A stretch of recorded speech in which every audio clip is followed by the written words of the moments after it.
Hello, everyone. Welcome back to Know the Social Sector interview series. Today we have Vyomkesh from Medha. Hello, Vyomkesh. Welcome. Hi, thank you. Can you please introduce yourself? Sure, my name is Byomkesh and I'm the co-founder of Medha. Medha works with youth, supporting them in their journey from education to employment. Our goal is to support youth in finding the careers of their choice. We work directly in campuses, so they may be degree colleges, polytechnics, or ITIs. We take a program which is based on 21st century skills, counseling, as well as industry exposure. And then we sort of find opportunities for these youth once they complete the program based on obviously their choice and their skill sets. We have been working over last 10 years in three states, Uttar Pradesh, Bihar, and Haryana. And in our journey, we have impacted close to 50,000 youth so far in various campuses, more than 600 campuses. Thank you so much for putting it out about Medha. It's really like a number which 50,000, and that's a big thing in the development impact space specifically. Just going like before, like you started Medha, right? What was the idea behind it? How did you start? So let me tell you that I'm one of the co-founders. My partner Chris is also, the one who sort of, with me started Medha. We met each other long back when we were starting our careers. We were in the financial sector. I was, working with a microfinance company. That's where I met Chris, and we sort of, interacted well. We gelled well. We had a good chemistry. We knew we had complementary skills. Chris comes from the US, so it was an automatic sort of pull between us. But we made a good team over there. We started departments together. We worked with so many youth who were sort of being hired at that company, and we realized that we enjoy working with youth. We enjoy in this training come counseling kind of space, and we always thought that given a chance in the future we would probably start an organization together. After that we parted ways for some time, but we kept in touch.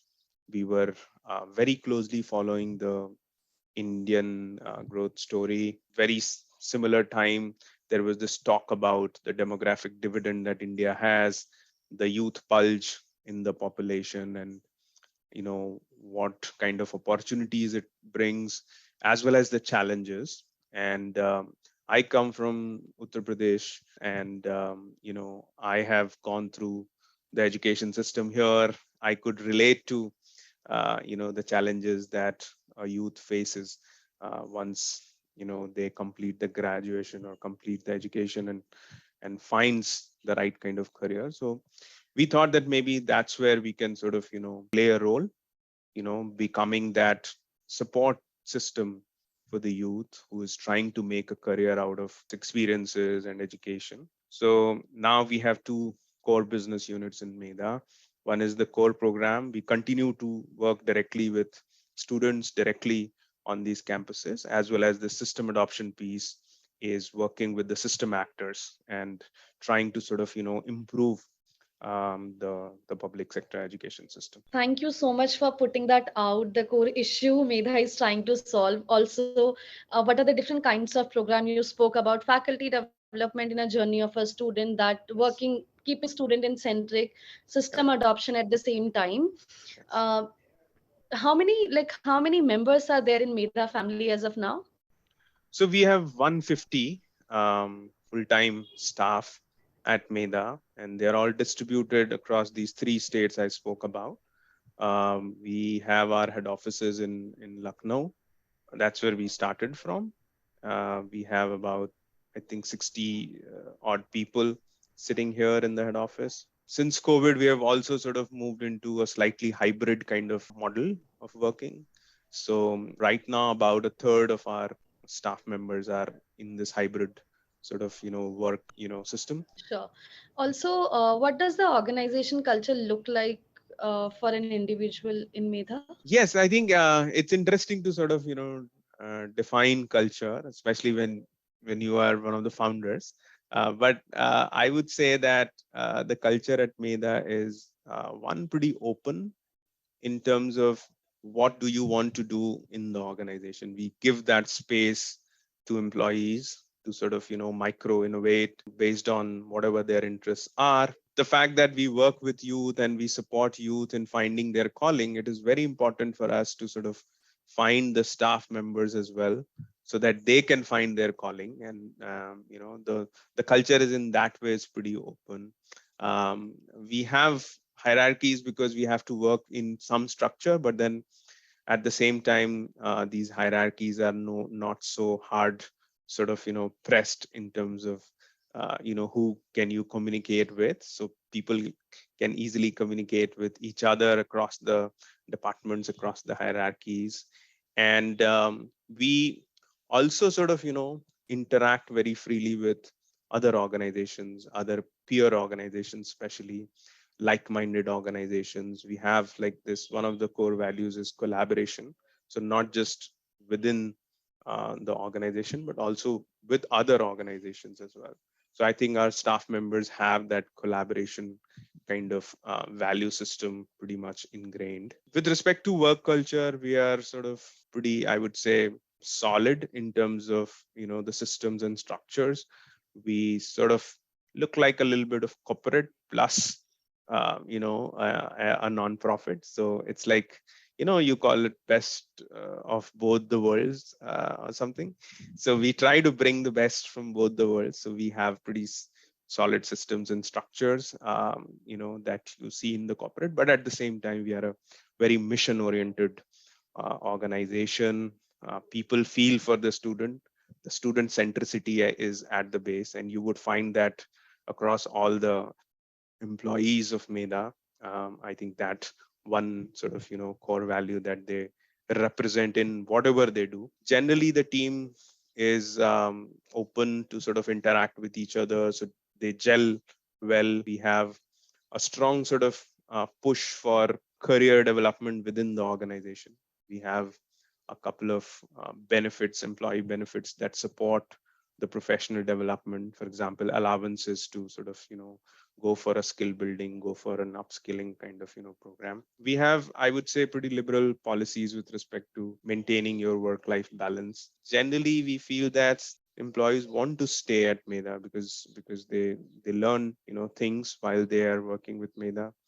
They get a very solid team to interact with, and they get a lot of autonomy. Like I said in the beginning, I think you can really, like, if you have a solid idea, this is the place where you experiment, where you get a chance to sort of go out and try that out. We ensure that even if you fail, we have your back, and we are there to sort of support you.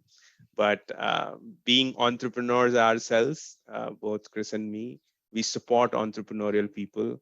We sort of welcome entrepreneurial people at Medha. I think I'm very proud to say that there are intrapreneurs inside Medha. There is innovations happening inside Medha.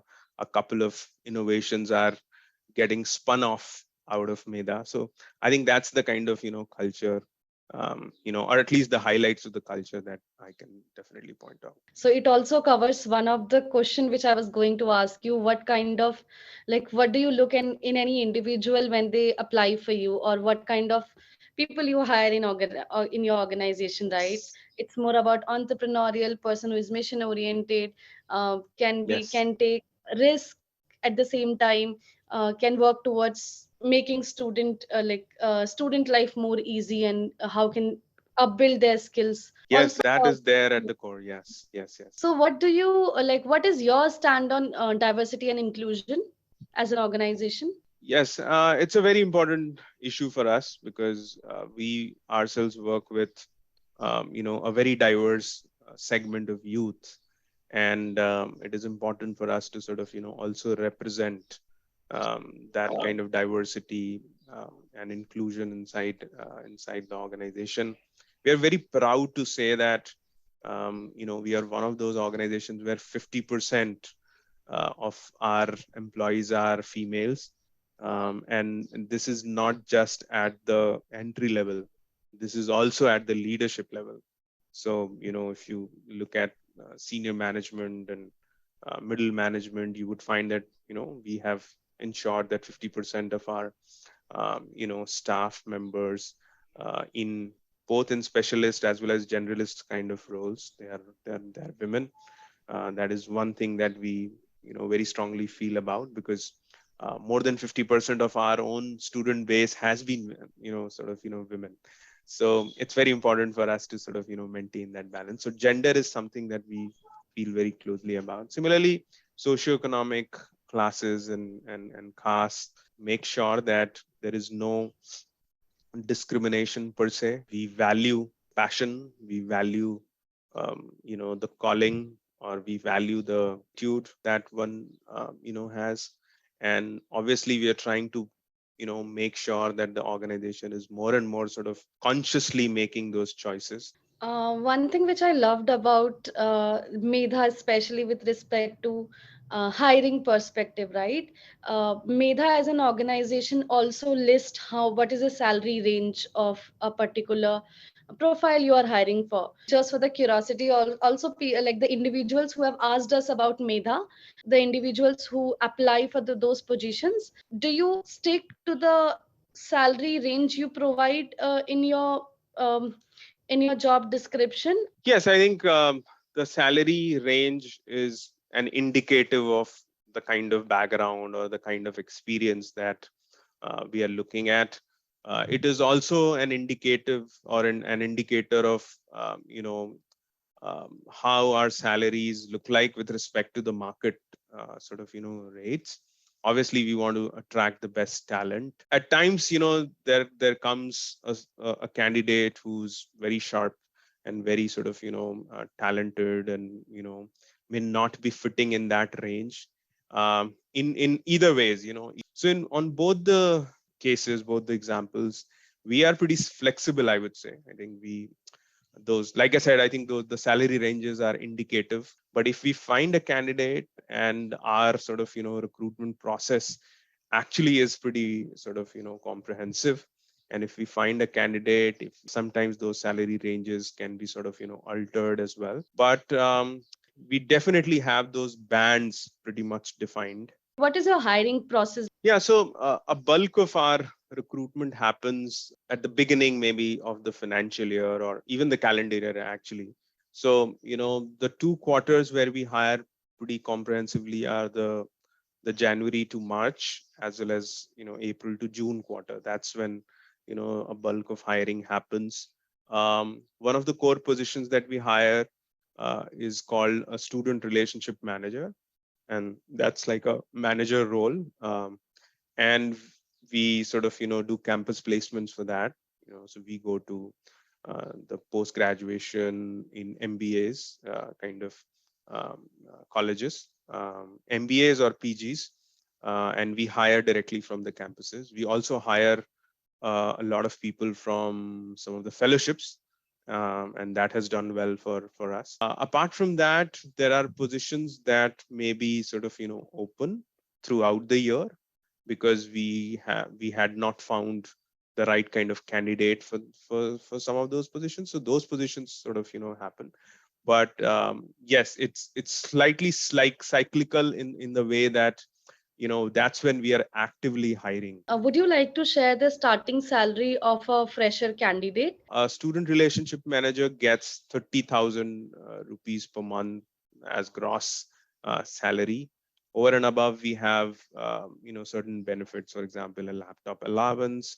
I also mentioned a professional development allowance that we provide. We have health insurance and other benefits that I think most of the organizations provide. We have one more thing is the bonuses. So we announce annual bonuses based on your performance. So yeah, I think those. So that's the kind of package that has. But 30,000 is generally the gross salary at this point. Do we have a defined career pathway within the organization? Yes, so like I said, I think we have pretty defined bands, and we have a structure where your career path is seemingly sort of more defined. And for example, a student relationship manager after a couple of years is eligible to become an area manager, right? So that's like the same vertical, moving upwards. But at the same time, if the person does not want to become an area manager, sometimes we have lateral positions open for these student relationship managers. So we have student relationship managers who have gone on to become an AVP in alumni relations, or we have people who have moved into a capacity building role, right? Or a TOT kind of role. We have student relationship managers who are into system adoption, project managers kind of role. So I think student relationship manager is when you basically get the feel of the organization. Specifically, like outside organization, what is that one advice you would give youth based on your impact journey? Like any one advice.